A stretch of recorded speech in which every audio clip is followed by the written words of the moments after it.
Hey everyone, welcome back to another video. आज हम पढ़ेंगे oral evidence under BSA. Oral evidence पढ़ने से पहले मैं आपको एक रफ स्केच दे देती हूँ on how an evidence is accepted by court. अब बीएसए में हमारे बहुत सारे सेक्शंस हैं and these sections deal with different topics. ये सारे टॉपिक्स को कंबाइन करके अगर देखा जाए so it tells us BSA regulate करता है कि अगर कोई भी केस चल रहा है कोर्ट में तो उस केस के ऊपर आप कैसे एविडेंस लाके उस केस को कंक्लूड और फाइनलाइज करवा सकते हो, है ना। क्योंकि जो कोर्ट है it works on evidence. Court बिना एविडेंस के कोई भी डिसीजन नहीं लेता है, चाहे वो फॉर में ले चाहे वो अगेंस्ट में ले उस केस के। Court needs evidence. अब उस एविडेंस को प्रूफ करने की, उस एविडेंस को प्रेजेंट करने की क्या रेगुलेशंस हैं, हमने कुछ अभी तक सेक्शन 50 तक पढ़ लिए हैं। आगे हम जो पढ़ेंगे वो और भी इंपॉर्टेंट है। Okay, it deals with oral evidence, documentary, burden of proof, they are very important topics. तो अगर अभी तक आपको यही क्लियर नहीं है कि रेलेवेंट फैक्ट क्या होते हैं, फैक्ट एंड इशू क्या है, रेलेवेंसी ऑफ फैक्ट्स क्या है, तो एक बार जाकर मेरी पहली वाली वीडियोज़ देख लो बीएसए की। मैंने बहुत वीडियोस बनाई हैं। It will become very clear to you and then you should deal with the further topics. उससे पहले मैं एक बार एक स्केच समझा दूँ कि जो एविडेंस है how do you presented before court and when the court finally accepts your evidence. ठीक है, हम एक एग्जाम्पल से चालू करते हैं। ये बहुत ही पुराना एग्जाम्पल है जो मैंने हर वीडियो में दिया है आपको। ए ने मर्डर किया बी का, दिस इज़ अ केस। ठीक है, इस केस का फैक्ट एंड इशू क्या होगा? सबसे पहले फैक्टर इशू होगा A caused B's death, A is intended to murder B और weapon use to murder. Facts and issue क्या होता है ना, they are main points that are at issue. वो ऐसे पॉइंट्स होते हैं जो इशू में हैं, जिनके ऊपर या तो फॉर में या तो अगेंस्ट में एविडेंस ला सकते हो। और ये पॉइंट्स के प्रूव होने के बाद ही जो केस है वो फाइनली कंक्लूड होता है और केस जो है वो फाइनलाइज होता है कि क्या ए ने मर्डर किया बी का कि नहीं किया, और मर्डर किया तो किस तरीके से हम उसको पनिश करेंगे। ये हमारा जो है ये फैक्ट एंड इशू है, ये 3 फैक्ट एंड इशू है। अब आप ये तो आपको पता चल गया होगा सेक्शन 3 के अंडर अभी तक कि आप जब भी एविडेंस पेश करते हो you have to present an evidence that is related to the fact and issue और रेलेवेंट फैक्ट। उन एविडेंस को हम बोलते हैं रेलेवेंट एविडेंस, है ना। वो जाते हैं हमारे relevant evidence. And the relevancy is something जिससे कि court, relevancy of evidence is something जिससे कि कोर्ट उस एविडेंस को कंसिडर करेगा, है ना। आप अगर कोई भी एविडेंस पेश कर रहे हो फैक्ट एंड इशू से रिलेटेड, तो अगर वो एविडेंस कोर्ट को हेल्प करता है, वो कोर्ट के लिए इंपॉर्टेंट है, उस केस से रिलेटेड है, या फिर वो fact and issue relevant fact से कनेक्टेड है, तभी कोर्ट अलाउ करेगा आपको उस एविडेंस को प्रेजेंट करने का। वरना कोर्ट फर्स्ट प्लेस पे आपको अलाउ ही नहीं करेगा उसको प्रेजेंट करने के लिए। ठीक है, जो भी आप एविडेंस प्रेजेंट कर रहे हो, पहली तो ये चीज़ वेरी इंपॉर्टेंट एसेंशियल इंग्रेडिएंट होता है कि वो रेलेवेंट होनी चाहिए टू द केस। ठीक है, इररेलेवेंट एविडेंस आप पेश नहीं कर सकते। दूसरा आ जाता है एविडेंस की प्रेजेंटेशन। अब आप एविडेंस किस फॉर्मेट में प्रेजेंट कर रहे हो वो हम भी सेक्शन 50 से पढ़ेंगे। ये वाला जो टॉपिक्स हैं वो हम पढ़ने वाले हैं, है ना। इसमें हम बताते हैं, इसमें जो बीएसए आपको बताएगा वो बताएगा कि आप एविडेंस किस फॉर्म में प्रेजेंट कर रहे हो, आपका फॉर्मेट क्या है।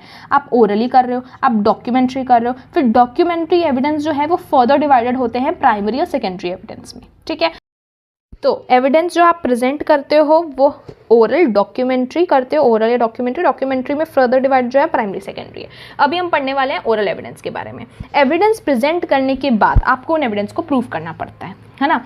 जो आप एविडेंस को प्रूफ करोगे तभी वो एविडेंस जो है वो कोर्ट कंसिडर करेगा। If it is not proved, भले वो रेलेवेंट हो, फिर भी कोर्ट उसको कंसिडर नहीं करेगा।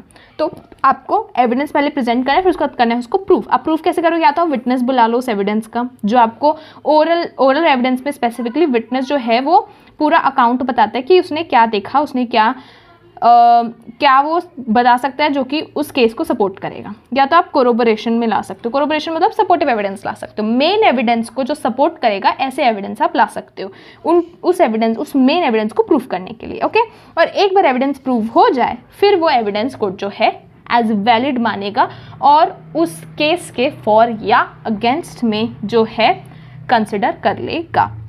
सो ये है हमारा basic framework of how evidence travels in a judicial proceeding. अब हम बात करते हैं ओरल एविडेंस की, जिस पर ये वीडियो है। एविडेंस जो है ब्रीफली डिवाइडेड होते हैं 2 सेक्शंस में। ठीक है, हमारा पहला है ओरल और दूसरा है डॉक्यूमेंट्री। एटलीस्ट हम बेयर एक्ट में तो इतना ही पढ़ने वाले 54 से लेके 54 बताता है ओरल एविडेंस के बारे में, 54 और 55 सेक्शन।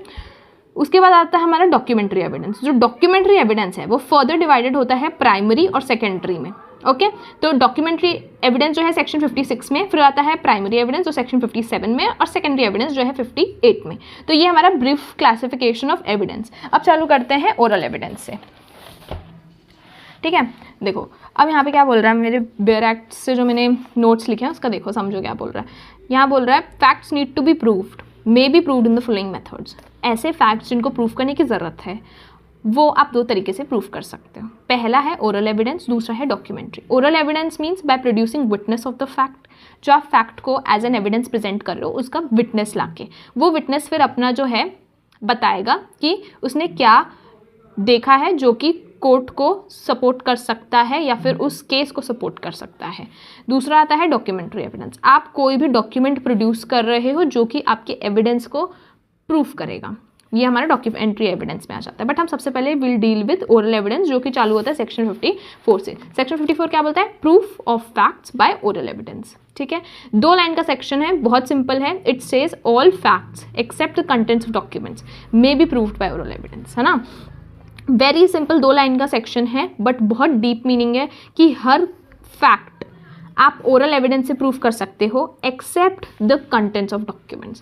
कंटेंट्स ऑफ डॉक्यूमेंट को छोड़ के आप हर फैक्ट ओरल एविडेंस से प्रूफ कर सकते हो, मतलब उसका विटनेस लाके ओरली उस एविडेंस को सपोर्ट कर सकते हो या प्रूफ कर सकते हो कोई भी फैक्ट को। बट कंटेंट्स ऑफ डॉक्यूमेंट्स आप ओरल एविडेंस से प्रूफ नहीं कर सकते क्योंकि वो सेकेंडरी एविडेंस डॉक्यूमेंट्री एविडेंस से ही प्रूव होंगे। ओके, कंटेंट्स ऑफ डॉक्यूमेंट्स जो हैं वो डॉक्यूमेंट्री एविडेंस से ही प्रूव होंगे, उनको आप ओरल एविडेंस से प्रूव नहीं कर सकते। ये बात वेरी इंपॉर्टेंट है। सेक्शन 54 2 लाइन का सेक्शन है, वेरी इंपॉर्टेंट। इसको रट लो या फिर इसको याद कर लो, बट इट्स वेरी इंपॉर्टेंट, ठीक है। समझ लो इसको क्या है। हर फैक्ट आप प्रूव कर सकते हो ओरल एविडेंस से, बट आप कंटेंट्स ऑफ डॉक्यूमेंट्स प्रूव नहीं कर सकते ओरल एविडेंस से, सिंपल। फिर उसके बाद ये बेयर एक्ट में लिखा नहीं है, ये मैंने अपने से लिखा है। इसमें क्या बोल रहा है? Oral evidence is the evidence which is confined inter alia to words spoken by mouth.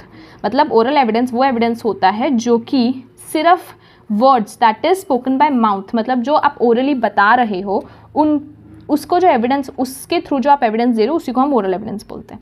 फिर oral evidence if worthy of credit is sufficient without documentary evidence to prove a fact और टाइटल। अब oral evidence की जो importance है वो ये line बता रही है कि अगर ओरल एविडेंस सही हो और क्रेडिबल हो, अगर उसमें एबिलिटी है कि वो सही है, it's true, it's consistent, it's reasonable, तब ओरल एविडेंस सफिशिएंटली कोई भी फैक्ट को प्रूव कर सकता है और हमको डॉक्यूमेंट्री एविडेंस पेश करने की ज़रूरत नहीं है उस एविडेंस के लिए, है ना।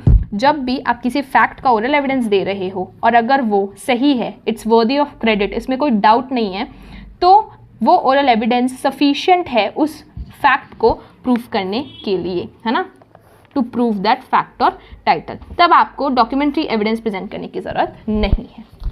Then, where a fact is to be proved by oral evidence, it's not necessary that the statement of witness should be oral. Any method of communication which the circumstances of the case, the physical condition of witness demand may, after court's discretion, be employed. अब oral evidence ज़रूरी नहीं है कि आपने orally ही दिया हो, है ना। अगर आप कोई ऐसा witness लेके आ रहे हो जो कि बात नहीं कर सकता, a person who cannot speak, है ना, ऐसा कोई हो सकता है, you know, डिसेबल्ड लोग जो कि बात नहीं कर सकते, जो ओरली अपना जो उन्होंने देखा उसको कम्युनिकेट नहीं कर पा रहे हैं, वो ओरली एविडेंस नहीं दे पा रहे हैं, तो ऐसा कोई एविडेंस जो वो जेस्चर्स के थ्रू, साइन लैंग्वेज के थ्रू भी दे रहे हैं, हम उसको भी ओरल एविडेंस ही कंसिडर करेंगे अगर कोर्ट अलाउ करता है उन लोगों को जेस्चर के थ्रू एविडेंस देने का। तब उन विटनेसेस का जो भी प्रूफ रहेगा, उन विटनेसेस की जो भी स्टेटमेंट्स होंगी, उनको भी ओरल एविडेंस ही माना जाएगा और अगर कोर्ट अलाउ करे तो they would be sufficient proof for the fact, ठीक है। ज़रूरी नहीं है कि it should always be, the statement should always be oral, ठीक है। देन वी हैव केस देख लेते हैं, एक अच्छा केस है। केस का नाम है फुलझड़ी लाल वर्सेस रामस्वरूप 953। इसमें क्या बोला था? सेक्शन 54 मीन्स, इसमें बता रहा है कि सेक्शन 53 का मतलब है except the contents of documents, है ना, circumstances, background of document, location of document, contents of lost document, identification etcetera may be prove by the oral evidence, है ना। आप डॉक्यूमेंट में क्या लिखा है उसके अलावा कोई भी चीज़ whether it's related to circumstances, location, background, contents of the last document, है ना, contents of lost document और last document, या तो identification. आप उन चीज़ों का oral evidence दे सकते हो, बट आप contents का oral evidence नहीं दे सकते. ये फुलझड़ी लाल वैसे राम स्वरूप पे बोला था. अब contents of document का एक एग्जाम्पल दे दूँ, जैसे कि समझ लो कॉन्ट्रैक्ट भी एक डॉक्यूमेंट है ना. तो कॉन्ट्रैक्ट में अगर लिखा हुआ है, for example, let's take an example, ठीक है. अगर देयर इज अ कॉन्ट्रैक्ट जिसमें लिखा हुआ है कि A agrees to buy a sofa from B for 10,000 rupees, ठीक है, ये लिखा हुआ है हमारे कॉन्ट्रैक्ट में. तो ये हो गया हमारा कंटेंट ऑफ डॉक्यूमेंट, ये है हमारा कंटेंट. आप इस चीज़ को ओरली प्रूव नहीं कर सकते, आप इस चीज़ को आप ओरल एविडेंस से प्रूफ नहीं कर सकते. क्यों? क्योंकि कॉन्ट्रैक्ट एज अ डॉक्यूमेंट ही उसका सबसे बड़ा प्रूफ है. तो अब आप इस चीज़ को ओरली प्रूफ नहीं कर सकते कि हाँ ए मेरे पास आया था और उसने मुझे बोला कि इसका कॉन्ट्रैक्ट बनाते हैं और हमने ये अग्री किया कि मैं तुमको सोफ़ा बना के दूंगा, इसके बदले तो मेरे को 10,000 रुपये दोगे. नहीं, आप इसको प्रूफ नहीं कर सकते ओरली. आप क्या प्रूफ कर सकते हो? आप ये बता सकते हो कि जो ए था इससे पहले की चीज़ें बता सकते हो. आप इस कॉन्ट्रैक्ट बनने से पहले का बैकग्राउंड बता सकते हो कि ए जो था वो बहुत टाइम से उसको अपने घर के लिए एक सोफ़ा चाहिए था, तो वो काफ़ी बायर्स के पास गया बट उसको जैसा उसको सोफ़ा चाहिए था वो उसको नहीं मिला, तो इसलिए वो मेरे पास आया. आप ये बता सकते हो, आप ये ओरल एविडेंस से प्रूफ कर सकते हो, ठीक है. आप अगर इसके पहले कोई डॉक्यूमेंट है आप ए और बी के बीच में, तो आप उसको प्रूफ कर सकते हो. यही जो चीज़ है ना, ये केस में यही बताया जा रहा है कि सेक्शन 54 में आप कंटेंट्स के अलावा कोई भी अगर ये चीज़ है तो आप उसको प्रूफ कर सकते हो रिलेटेड टू डॉक्यूमेंट, बट आप ओरली कंटेंट्स ऑफ डॉक्यूमेंट को प्रूफ नहीं कर सकते. ये केस बता रहा है, ठीक है. ये हो गया हमारा सेक्शन 54. इजी था, बहुत सिंपल सेक्शन है बट वेरी इंपॉर्टेंट सेक्शन. अब आता है हम सेक्शन 55 में. ये हमारा सेक्शन 55 यहाँ पे. ओके, सेक्शन 55 क्या बोलता है? Oral evidence to be direct. Now this is also very important. क्या बोलता है? Oral evidence shall be direct in all cases. If it refers to a fact which could be seen, it must be the evidence of a witness who saws it, who says he saw it. A fact which could be heard, it must be the evidence of witness who says he heard it. Fact which could be perceived by any other sense or manner, then it must be the evidence of witness who have perceived in the sense or the manner. An opinion on the ground on which it was held, it must be the evidence of person who hold that opinion on those grounds. ठीक है. अब ये जो हमारे 4 points हैं बहुत important है. मैं इनको एग्जाम्पल के थ्रू समझाती हूँ. ये बोल क्या रहा है सेक्शन 55? बहुत सिंपल स्टेटमेंट बोल रहा है. सेक्शन 55 बोलता है कि जो ओरल एविडेंस है ना वो डायरेक्ट होना चाहिए. वो बोल रहा है oral evidence must be direct. Section 55 ये बोलता है. अब डायरेक्ट कैसे होगा? ओरल एविडेंस उस पर्सन का होना चाहिए जिसने जो भी हमारा केस का फैक्ट एंड इशू है उसको परसीव किया अपने सेंसेस के थ्रू, तो वो उसी पर्सन का होना चाहिए. मतलब कि जिसने जो भी सिचुएशन को डायरेक्टली देखा है या डायरेक्टली सुना है या डायरेक्टली अपने सेंसेस के थ्रू परसीव किया है, ओरल एविडेंस उसी पर्सन का जो है हम एक्सेप्ट करेंगे, है ना. मैं एक एग्जांपल से समझाती हूँ. देखो, हमारा एग्जांपल ले लो. एक केस है जिसमें ए मर्डर्ड बी. वही पुराना केस जो हमारा फैक्ट एंड इशू है अभी, वही केस है हमारा ए मर्डर्ड बी, है ना. हमने यहाँ पे भी जो अभी पढ़ा वो वाला केस ही ले लेते हैं, ये वाला. तो इसमें हमारा फैक्ट एंड इशू क्या है कि ए ने बी की डेथ कॉज की, ठीक है. अब कोई जो हमारा प्रोसिक्यूशन है उसको प्रूफ करना है कि ए ने बी की डेथ कॉज की, है ना. प्रोसिक्यूशन है तो वो ए के अगेंस्ट केस लड़ रहा है, तो प्रोसिक्यूशन आता है और बोलता है कि I am presenting this witness जिसने कि ए को बी की डेथ कॉज करते हुए देखा है ना. तो अब जो ये विटनेस है, हम उस विटनेस का नाम ले लेते हैं सी विटनेस. सी विटनेस है ये. इस विटनेस ने ए को बी की डेथ कॉज करते हुए देखा है या बी को मारते हुए देखा है, सी ने देखा है. तो ये जो पर्सन है अब ये बन जाता है डायरेक्ट विटनेस, और इस विटनेस का ओरल एविडेंस जो है वो कोर्ट एक्सेप्ट करेगी. क्यों? क्योंकि इसने directly saw a murdering B. इसने डायरेक्टली ए को देखा है मर्डर करते हुए बी का.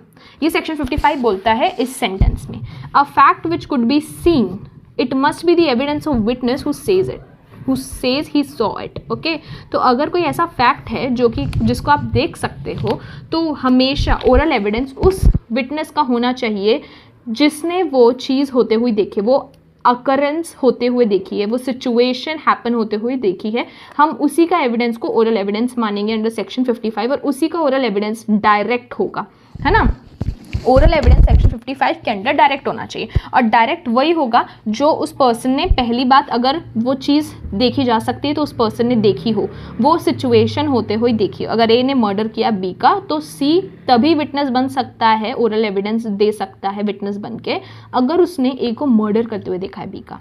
दूसरा ये बोलता है कि a fact which could be heard it must be the evidence of witness who says he heard it. अब अगर हम ऐसा फैक्ट प्रूव कर रहे हैं जिसको आप सुन सकते हो, जिसको कोई नॉर्मल इंसान सुन सकता है, तो जो विटनेस है वो वही पर्सन होना चाहिए जिसने उस चीज़ को सुना है, ठीक है। अगर देखो ये हमारा फिर केस है, हमारा ए मर्डर्ड बी, है ना, ए ने मर्डर किया बी का। अब हमको ए का इंटेंशन पता लगाना है बी को मर्डर करने का, है ना। ये दूसरा हमारा फैक्ट एंड इशू है, ये तो हमारा फर्स्ट फैक्ट एंड इशू था। सेकंड है कि ए इंटेंडेड टू मर्डर बी, क्या ए का इंटेंशन था बी को मर्डर करने का। अब जो हमारा प्रोसिक्यूशन है ना, प्रोसिक्यूशन बोलेगा कि मैं अब अपना विटनेस लेके आ रहा हूँ। प्रोसिक्यूशन का दूसरा विटनेस है डी है, डी भी अपना ओरल एविडेंस देगा। अब डी कौन है? डी वो पर्सन है जिसने ए को ये बोलते हुए सुना था कि मेरे को बी के ऊपर बहुत गुस्सा आ रहा है और अब मैं बी की जाके जान ले लूँगा। तो डी ने सुना था किसको? ए को। डी हर्ड ए, डी ने ए को सुना ये बोलते हुए कि अब बी को, अब अपने आप को वो बोल रहा था कि मुझे बी के ऊपर बहुत गुस्सा आ रहा है, मैं बी की जाके जान ले लूँगा। डी ने ये हर्ट किया, तो डी क्या बन जाता है यहाँ पे? डी बन जाता है हमारा डायरेक्ट एविडेंस। तो जो डी का ओरल एविडेंस होगा, ओरली जब डी जाके कोर्ट में ये बात बताएगा कि मैंने ए को ये बोलते हुए सुना था, तो ये एविडेंस जो है डायरेक्ट एविडेंस बन जाएगा सेक्शन 55 के अंडर, है ना। ये जो हमारी स्टेटमेंट है, fact which could be heard it must be the evidence of witness who says he heard it. ये बहुत ज़रूरी है कि वही लोग जिन्होंने वो सिचुएशन को रिसीव किया है अपने सेंसेस, हमारे 5 सेंसेस क्या होते हैं? आँखें, eyes, nose, ears, hands, right. ये जो हमारे सेंसेस हैं, अगर इनसे उन्होंने परसीव किया है उस चीज़ को, तभी वो डायरेक्ट ओरल एविडेंस दे सकते हैं। और सेक्शन 55 के अंडर जो है वो ओरल एविडेंस डायरेक्ट होगा और वैलिड होगा, ठीक है। This was our section 55, very simple but very important, है ना। अब हमारा 55 का एक प्रोविजन भी है, वो क्या बोल रहा है? Provided that if opinions of experts expressed in any treatises commonly offered for sale and the grounds on which such opinion is held may be proved by production of such treatises, if the author is dead, cannot be found, has become incapable of giving evidence, cannot be called without unreasonable delay or expense, ठीक है। अब अगर हमको किसी भी expert के opinion को जो है उसको प्रूफ करना है कोर्ट को, तो ये जो हमारा सेक्शन कहाँ गया? हाँ, ये रहा यहाँ पे ना, ये वाला जो है प्रोविजन, यही पढ़ रहे हैं हम, मेरे बेयर एक्ट से लिखा है। तो इसमें क्या बोल रहा है कि अगर हमको किसी भी एक्सपर्ट के ओपिनियन को, जो कि किसी ट्रीटीज़ मतलब कि उसने एक रिपोर्ट बना के, उसकी एक ट्रीटी बना के पब्लिश कर दी है, किसने? उस एक्सपर्ट ने, है ना। जो एक्सपर्ट्स होते हैं वो जो अपनी रिसर्च होती है उसको रिसर्च पेपर में लिख के उसको प्रिंट करके जो है सेल में पब्लिश कर देते हैं, उसको मतलब पब्लिकली वो उसको निकाल देते हैं, राइट, फॉर ऑफर। तो फॉर ऑफर फॉर सेल ये कर देते हैं एक्सपर्ट्स लोग। It's many times it's happens, ठीक है। तो जो भी हमको किसी एक्सपर्ट के ओपिनियन को जो है प्रूफ करना है किसी कोर्ट ऑफ लॉ पे, तो ऐसी कोई ट्रीटी जो उस ओपिनियन, जो उस एक्सपर्ट ने लिखी हो उस ओपिनियन के ऊपर, और उस ट्रीटीज़ में जो है ग्राउंड्स दिए हों, है ना, जिसके ऊपर वो उस ओपिनियन को होल्ड कर रहा है, तो आप उस ट्रीटी को प्रेजेंट कर सकते हो बिफोर द कोर्ट, अगर वो ऑथर जो है वो मर चुका है ना। क्योंकि क्या है ना, जब वो मर चुका है तब वो खुद आके उस चीज़ का ओरल एविडेंस नहीं दे सकता, इसलिए जब वो मर चुका है तब आप उस ट्रीटी को प्रेजेंट कर लो, या आप उसको ढूंढ नहीं पा रहे हो, you can not find that author, आप उस ऑथर को ढूंढ नहीं पा रहे हो, वो ऑथर इनकेपेबल बन चुका है ऑफ गिविंग एविडेंस, या it can not be called as a witness without any amount of fund delay, या तो वो ऑथर जो है वो एविडेंस दे नहीं सकता, वो इनकेपेबल बन चुका है। दूसरा, उसको ढूंढने में इतना टाइम लगेगा जो कि कोर्ट के लिए बहुत अनरीजनेबल है। तब आप क्या करोगे? जिस ट्रीटी को उसने सेल इन द सेंस बेचने के लिए, है ना, ये वो वाली सेल जिसमें कम पैसों में मिलता है, ऑफर्ड फॉर सेल मतलब जब उसने ट्रीटीज़ को पब्लिक डोमेन में पब्लिश कर दिया है, तब आप उस ट्रीटी को उठा के, क्योंकि उस ऑथर को ढूंढ नहीं सकते, वो मर चुका है या वो एविडेंस नहीं दे पा रहा है, तब आप उसका ओपिनियन जो उस ट्रीटी में दिया और वो जो ग्राउंड जो दिए हैं उस ओपिनियन को होल्ड करने के लिए आप उसको कोर्ट के सामने प्रोड्यूस कर सकते हो if that author is not able to attend the court. ठीक है, ये हमारे प्रोविजन इस प्रोविजन में दिया है। Now this was our section 55। Section 55 का एक केस लॉ भी देख लेते हैं हम लोग। केस लॉ का नाम है सर कतार Singh versus state of Haryana 2004। Case law क्या बोल रहा है? Section 55 excludes hearsay evidence. Hearsay evidence means the statement of a witness not based on his personal knowledge but on what he heard from others, है ना। यहाँ पे hearsay evidence जो होता है ना, हियरसे एविडेंस एक बहुत पॉपुलर टर्म है एविडेंस में। हियरसे एविडेंस वो एविडेंस होता है जो कि सुनी सुनाई बात होती है, वो बात होती है जो आपने खुद होते हुए या फिर खुद आपने अपनी आंखों से, अपने कानों से नहीं सुनी हो। हियरसे मतलब जो सुनी सुनाई बात होती है उसको हम बोलते हैं हियरसे एविडेंस या हियरसे बातें। और आप जो हियरसे एविडेंस है उसको कभी भी कोर्ट में डायरेक्ट एविडेंस वो क्योंकि नहीं होता है, इसलिए उसको कोर्ट में हम वैलिड एविडेंस नहीं मानते हैं। ठीक है, तो सेक्शन 55 जो है वो हियरसे एविडेंस को एक्सक्लूड करता है, मतलब उसको कंसिडर नहीं करता है सेक्शन 55, क्योंकि सेक्शन 55 डायरेक्ट एविडेंस को हमेशा कंसिडर करता है। यही बोल रहा है हमारा सर कतार सिंह। यहाँ पे डिफाइन भी किया है कि हियरसे एविडेंस क्या होता है। हियरसे एविडेंस क्या होता है? It is the statement of a witness. वो स्टेटमेंट होती है विटनेस की जो कि उसकी पर्सनल नॉलेज, उसके पर्सनल एक्सपीरियंस नहीं, मतलब उसने खुद से क्या चीज़ एक्सपीरियंस की उस इंसिडेंट को लेके, वो उस पे बेस्ड नहीं होता है, वो उस पे बेस्ड होता है जो उसने दूसरों से सुना, है ना। मतलब कि अगर ए ने मर्डर किया बी का, वही एक वाला एग्जांपल अगर हम देखें, तो अगर ए ने मर्डर किया बी का, तो अगर उस किसी ए के किसी फ्रेंड ने ये बात सुनी हो कि हो बी, ए ने मर्डर कर दिया बी का, तो उसने जो वो बात सुनी है, ये बात कि ए चाकू लेके गया और उसने बी का गला काट दिया एंड ऑल दैट, तो वो जो बात है वो हियरसे एविडेंस बन जाता है। और वो जो एक का फ्रेंड है वो फिर आके उस हियरसे एविडेंस को जो है ओरल एविडेंस नहीं दे सकता उसके लिए, बिकॉज सेक्शन 55 सिर्फ डायरेक्ट एविडेंस कंसिडर करता है। तो ये सिर्फ उसी का एविडेंस कंसिडर करेगा जिसने वो क्राइम होते हुए, वो इंसिडेंट होते हुए अपनी आंखों से देखा है। हम किसी ऐसे इंसान का जिसने सिर्फ दूसरों से सुना है उस इंसिडेंट के बारे में, उसका एविडेंस कभी भी कंसिडर नहीं करते हैं। यही हमारा सर कतार Singh versus state of Haryana में बताया गया है। This is the case law and I hope you have understand oral evidence. ये बहुत बेसिक है बट बहुत इंपॉर्टेंट है। नेक्स्ट हम करेंगे documentary evidence. I will meet you in the next video and thank you for watching the video.